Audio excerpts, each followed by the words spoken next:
We found the A bodies, looks like. Uh, we're at Jamie's place. Jamie is in the background. And this is Spencer. Hey, Spencer.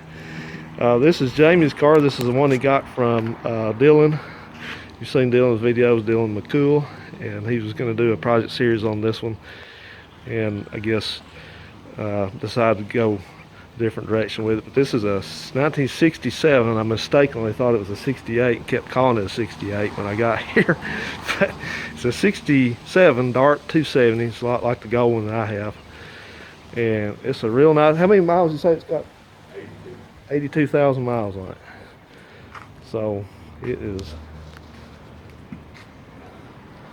It's a slant six, just like my Plymouth, and just a nice original car. They've upgraded it to a 2-barrel, a Super 6. I used to think that I never saw many white cars, but I've seen a bunch of them now, like this. It's got the same mirror that I think my Plymouth has on it. You're good. The red interior, I was telling Spencer and them that I never see one of these with a burgundy interior. I knew they existed, but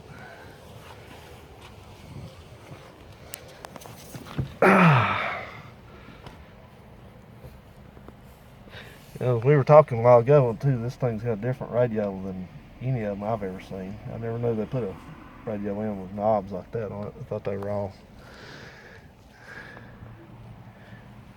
A nice headliner. Man. Super nice headliner. One little place, couple of places, but if you ever look at, especially if you ever look at the wheelbase is different between a Dart and a Valiant. Right. Did you know that? Well, the Darts are 108s, ain't they? Well, yeah, close. The Valiant is built on the 108, like the Duster and the Demon. Okay.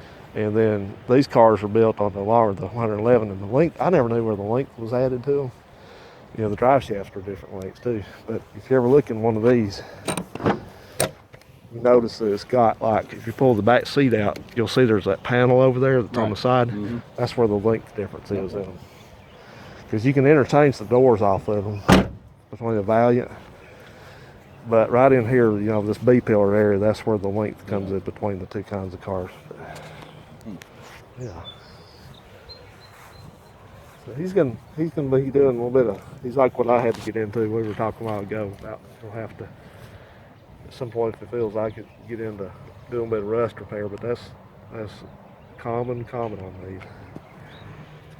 I was telling him too. I think I know where a deck lid is for. Hopefully. Something's different about that in my car. Oh, I know, yeah. This thing's got the reverse lights in the bumper. Because, you got the lights. Yeah, mine are in the, man, they changed the lights, the grills and the lights, for 67, 68, 69, all 3 years on both kinds of cars, they changed them. I was looking at Valiants for a while too, and it was like 65, 66, 67, all of them are like 1 year only too, ain't they? That's it. Mm-hmm. Yeah, a 67 Valiant has got like,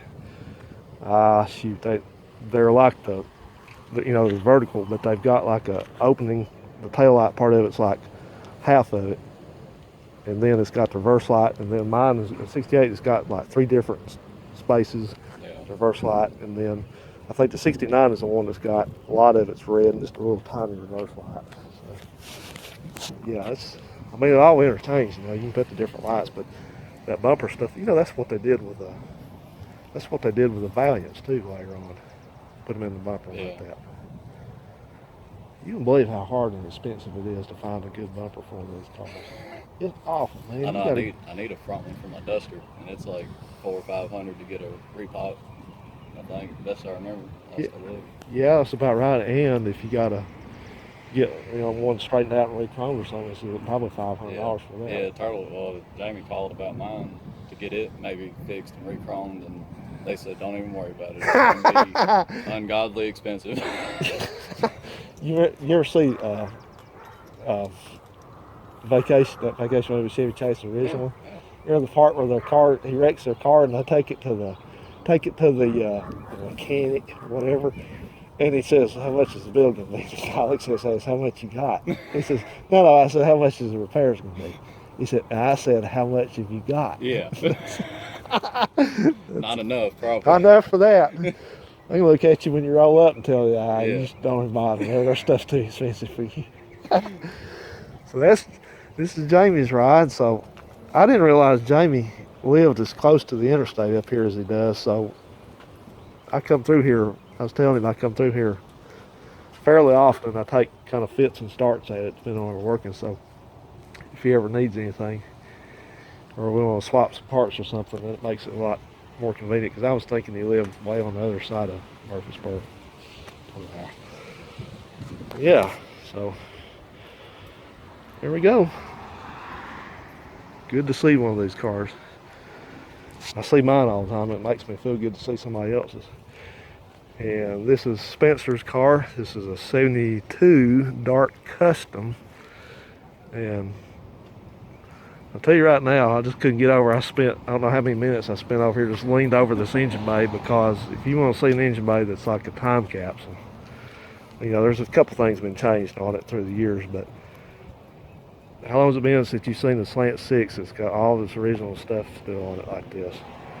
It's got the air conditioning, it works. Yep. 41 degrees. Yep, 41 degrees. And I was getting tickled because he said it quit on him. Tell him, Spencer, what the failure was. Well, the whole back of the control panel for the AC broke out. It just broke. And all the little slides came out the back of it. I had to get all them put back to getting the control panel out. For one was one thing. Yeah. And then I greased them all up, got them back in there right, and just sandwiched them together with zip ties, and it's worked ever since. So basically, the controller exploded. Yeah, more or blew less. out the back of it. Temporary fix for now. If it goes out again, I'll get a new one. Yeah, because I was laughing because I think that sounds like something happened to me. Yeah. That's exactly what would happen to me. So yeah, but yeah, I mean that's, you ever see people that, I don't know what it is, man. It's like the air conditioner doesn't work on an old car. The first thing they say, well, let me just take that off. Let me just take it out. Yeah. I want it to work. It's hot here in Tennessee. Yeah. So this is another interesting thing.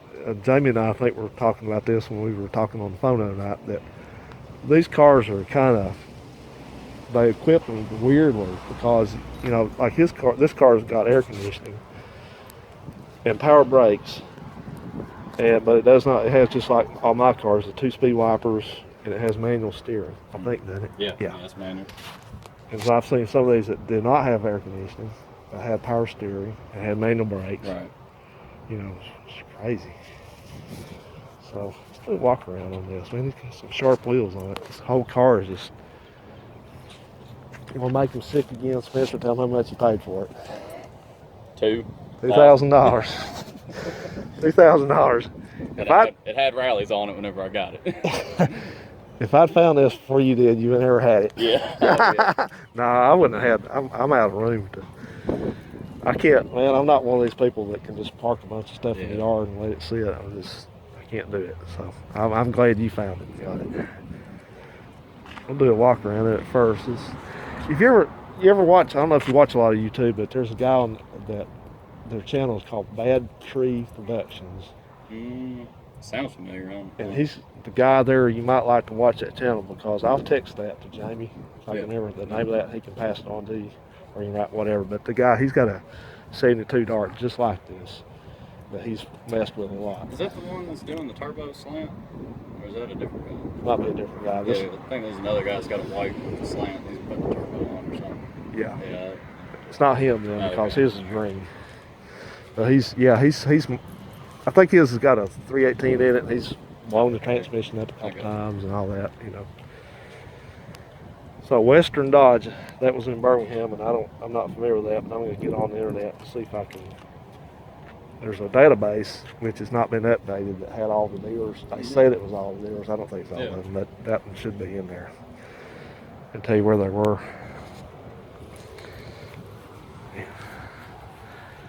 It's a nice car. Get my bad fender. Yeah. No, he said they had replaced that trim, so he's got the trim coming, I think he said, didn't he? Yeah. Man. All right, you care if I show that side? Open it. All right. Yeah, I'm going on this side first. Another time capsule. Look at these doors. These doors, that's funny because this is, I just about can guarantee that's F7 green. It is, yeah, Yeah. for sure. I think that's what my build sheet said, F7 interior. Look how sharp the paint is on it. This paint has a little bit more gloss in it than I remember them having, so that's good to remember because I've probably painted mine on my car a little bit too flat. The dash does. This shade is real hard to duplicate because it has to have a lot of flattener in it. Right. Nice dash pad. Defend that dash pad with your life, Oh, man. I'm kidding. Yeah. When I saw that, I was like, yep, it's coming home. Yep. Yep. A split bench seat too, man. I want one of those so bad. I found a straight bench seat in a junkyard. It was cheap, but I found out after that you can't find upholstery for them. These, they got all the upholstery. They're expensive though. Yeah, I've been into that already. Yep, that looks just like the one I just did on the My Dark.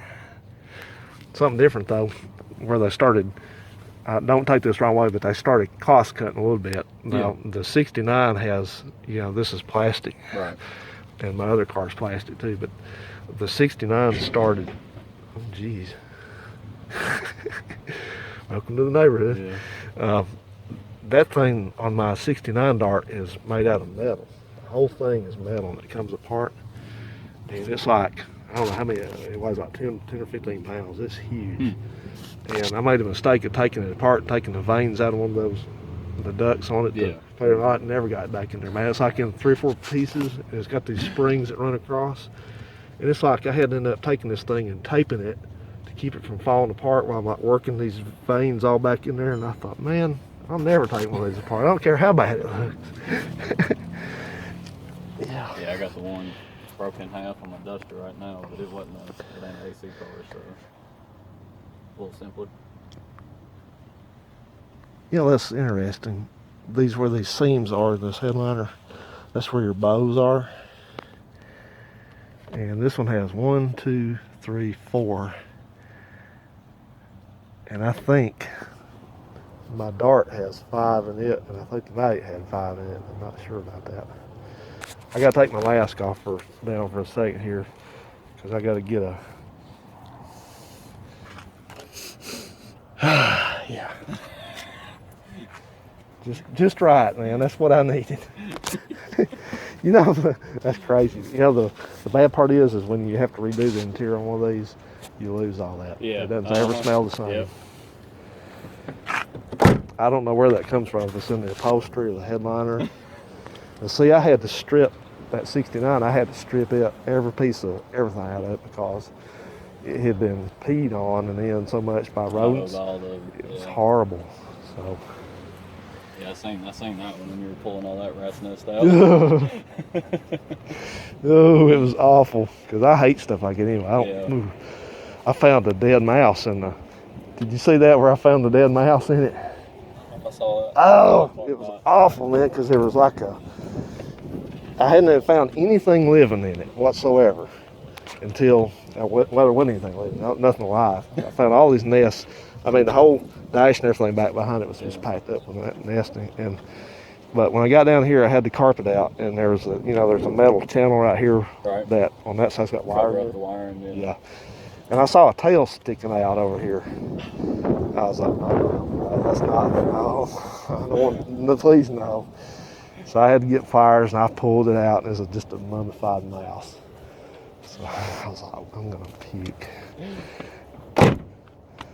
Well, this is sharp, man. How long have you had this thing? About a Roughly. year, coming up on a year and a half. All right. And I said I had 59 original, and it's creeping on 65 now. Yeah. And, Oh, you're wearing it out. You better park this car. I'm just glad it doesn't have vinyl top on it. I swore I'd never buy another car with a vinyl top on it. Because I'm going to have to pull the one off my Chrysler because it's got bubbles starting under it. That's the only thing, man. It's crazy how fast these cars age if they sit outside. That's what I mean. It's been inside since I've had it. That's how it's gonna very stay. good. I try not to drive it in the rain unless I get stuck in it, you know. Yeah. But the wipers work and everything. So.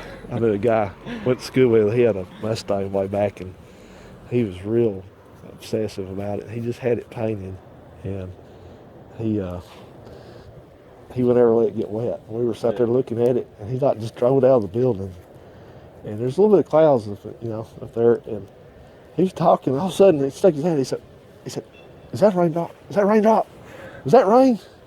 I thought, "No, man, I don't think so. It might have been a plant or something." Yeah. He said, "No, I think that was rain." And man, they put the hood back down, and it went. So, well, you plan to go to any car shows and stuff this year if I have them? Work, you know. Yeah. As long as work complies. Had a couple big jobs right now, so I've been working a lot here lately. Well, if I get out, I'm gonna try to. Thank goodness for having a job. People that I guess were not deemed essential. They got. Yeah, we slowed down a little bit, but it came back with a vengeance. What type of work do you do? I'm a heavy equipment mechanic. Work for a grading utility company. Okay, yeah, that's a solid job there, because people can break stuff all the time. There's two things. I work in the grocery business, and people always got to eat. When you do that kind of work, people always got to break stuff. So there you go. Well, that's good. Yeah, they had they got Ardmore, but there's not really that many Mopars, and then they got that one at they didn't have it last year down there at the Speedway, at the drag strip in Huntsville, North Alabama Mopar. Oh, okay. If you ever been to that, it's not a large one. I mean, it's nice to go to, but they canceled it last year. So I don't know. They're bad about waiting to the last minute to either say they're going to have it or not have it. And so I think the last one we went to was the Nationals in Lebanon. I got invited to that, and I didn't make it. Yeah. So when was that? What, about July or something like that? When they want to have it? Do you remember? Sometime during the summer. I'll leave it at that. I can't remember. Trying to go to that one. I wanted to go to the Holly, the Mopar. Was it the Holly Fest or whatever? Where's that at? They had in Bowling Green. They had that this last year. Oh, it was like okay. the first year they did it, I think. I didn't know anything about it. They do the LS Fest every year, and they did a Mopar one. Holly did. Oh, cool. I'd like to make it to the next one of them. Yeah. Do it again. I tell you what, I've stayed out there in town at the house so much. I don't go out much these days. I mean, last year, it's been kind of, I didn't really want to because all this going on. Yeah, but now I'm kind of itching to because I went to the movies with my son and a friend of mine from work and his kids. And I was like, man, I got there. I was like, it's been like a year and a half since I've been to a mall and a movie theater. I was like, this feels weird. Yeah. Well, man, appreciate you showing me your car, and Jamie's his too. So, guys, we will see you around, and we can get into some stuff here. Hopefully this year things will be like Spencer said. Maybe things will pick up a little bit, and we'll get to do some car show stuff because I've been out of the loop on that a while. And I'm a buddy of mine that's up in Michigan. He's got a YouTube channel. He says something that made sense. He said, I work on stuff during the winter because summertime's for cruising. Yeah, exactly. So that makes sense. I think that's a good idea. So, all right, guys, thanks for watching. We'll see you down the road, and we'll keep you updated on everybody's rides here as we go along. Have a good one. This is a beautiful day today, and I'm going to tack this video on to the end of the dart video about the darts. It's as good a place as any to put it, I think. So I was watching one of Old Car Alley's videos lately, and he was talking about his idea for his trunk of his car. And I left him a comment on his video, and I said I was going to show him what I had in my trunk of my Plymouth. And it's not a rip-off of his idea. It wasn't intended to be, because I'd already done this a while back. But in the trunk of this Plymouth, since this is an old car that I drive the most, I keep some different things back here. I keep some of these stupid plastic sacks, which I hate with a passion, and I wish they would quit giving to me. I don't know why they ever got away from paper sacks, except that the paper sacks maybe are more expensive, and these things, somebody's making a profit off these, I'm sure. But otherwise, I've got a few things in here. I have this cooler. That was what Howard was wanting to do, but I don't know where I got this cooler. It's been a long time. Might have been my grandparents, but this is it's an oldie, and it is fiberglass insulated by Polaron, New Rochelle, New York. So the best I've come up with on this is maybe late 50s, early 60s, up to maybe the mid 60s. And it's not in bad shape. It does work as a cooler pretty well. As a matter of fact, it needs a seal placed on it if I was going to keep using it as a cooler, but it's a little dried out. But it's, I guess this is galvanized on the inside of it. But what I was keeping this in here for was I was actually putting my groceries in it. When I go to the store and I have something that was cold, I just kind of put it in here with a couple of those freeze pack things, and it worked pretty well. And I actually probably still will use it for that. I think Howard was talking about he might use his to carry different car parts and, you know, spares and things like that. But for that, I had actually found a toolbox that I liked years ago. This is just some kind of, I don't know what this is. Oh yeah, okay. It's a Ward's Master Quality Toolbox. Probably nearly as old as this car is. And in this, I keep a lot of my spare parts and things I've collected up. I've got over here, I've got a spare ballast resistor, spare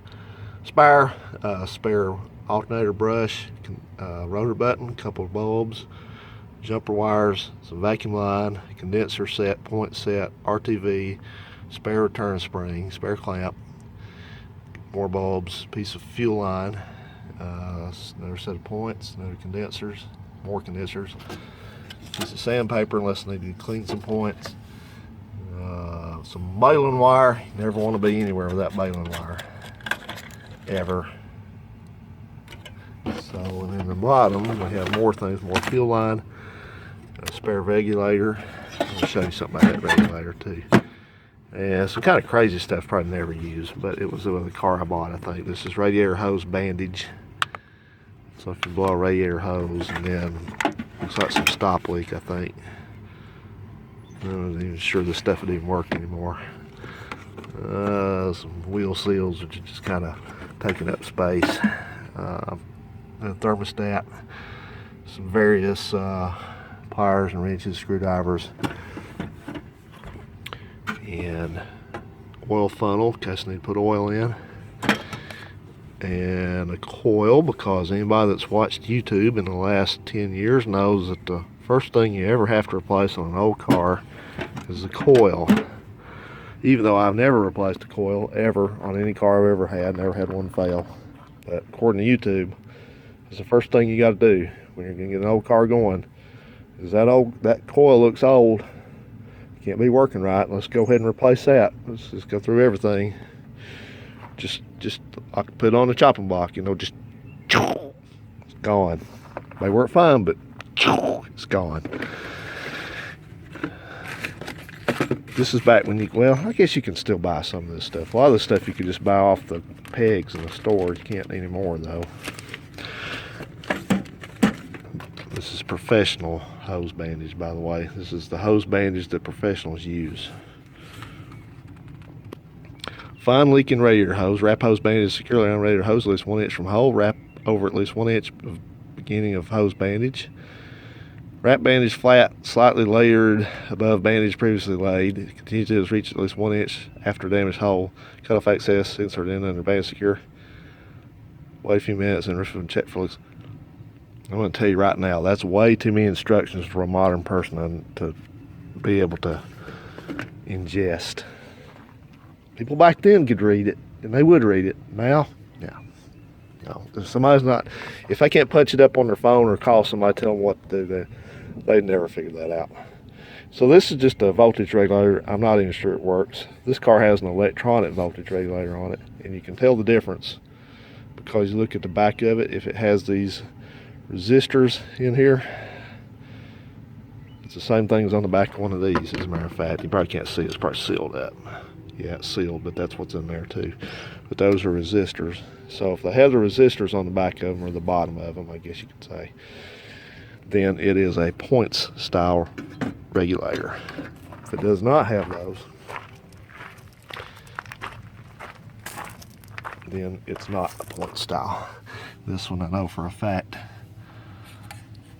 Put my finger back here and it's totally flat. So that's an electronic. They work a little bit differently. The electronic doesn't let the, you know, these points, sometimes you'll see when you first start it, man, the volt gauge go way, or the amp gauge rather, will go way over there and then it'll come back down. But these kind of control it better. So I have a little inflator for tires, and I have this cheap tool set, which cheap is the word. I don't know where I got this. This is a tool set for people that hate tools. Well, it would do the job, yes. So anyway, so I just keep this back in here. Just kind of put it back in the back. And then this thing usually sits here, and I have my bungee. Around it.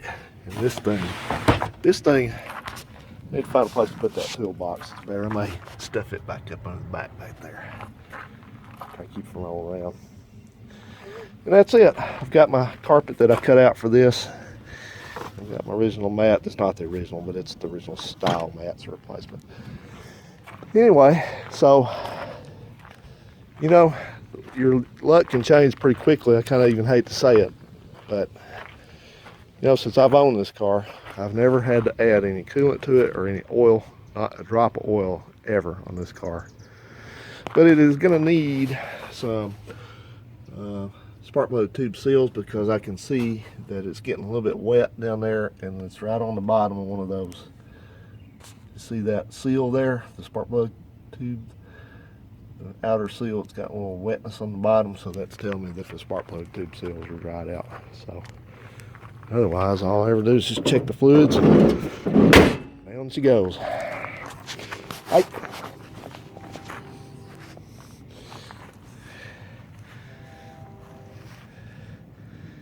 Plymouth is going to win you over for 68. It did me. So anyway, one other last thing. If you're wondering why it seems like I always have these bags of stuff here, it's not by choice. We had last year when this pandemic started, we had up until that point, we had a couple avenues to take recycles in and turn them in and all that, and life was good. So we had, down in Huntsville where I used to live, they had what they called the recyclery, and it was over on a Cleaner Way, that's the name of the street, and it was operated under contract by somebody. But they had all these bins you could just pull in and take whatever you had, glass, cardboard, paper, number 1, number 2, and other types of plastic bottles and stuff, which I have a lot of plastic bottles I generate here. So you could just take them in, dump them out, take off and go, and everything was great. And then, for whatever reason, and I got to end this pretty soon, but for whatever reason, they decided to shut that thing down, and then that's no go. And then the one in Athens shut down here because they said they couldn't get any convicts to work at it. So now I have to haul this stuff far away over here to another recycle place. So I think I'm going to do that today. All right, guys, thanks for watching. See ya.